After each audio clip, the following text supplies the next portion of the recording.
Hello everyone, welcome to this video. In this video, I will show you how to fix screen flickering issues in Motorola G67.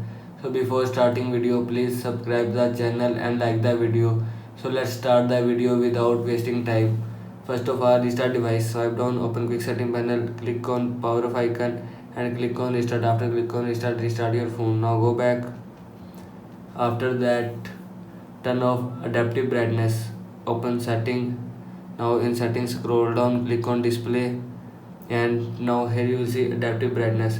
And if you want to turn off adaptive brightness, then turn off this button. After turning off this button, turn off adaptive brightness from your phone. Now go back.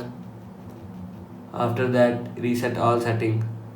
Open setting, scroll down, click on system, scroll down, click on reset option, scroll down, click on reset device setting, and again click on reset device setting. After click on reset device setting, all setting will be reset from your phone. Now go back. After that, software update. Open setting, scroll down, click on system updates, scroll down, click on check for updates, and click on update. After click on update, your phone software will be updated from your phone. This is how you can fix screen flickering issues in Motorola G67. I hope you like this video and thanks for watching this video.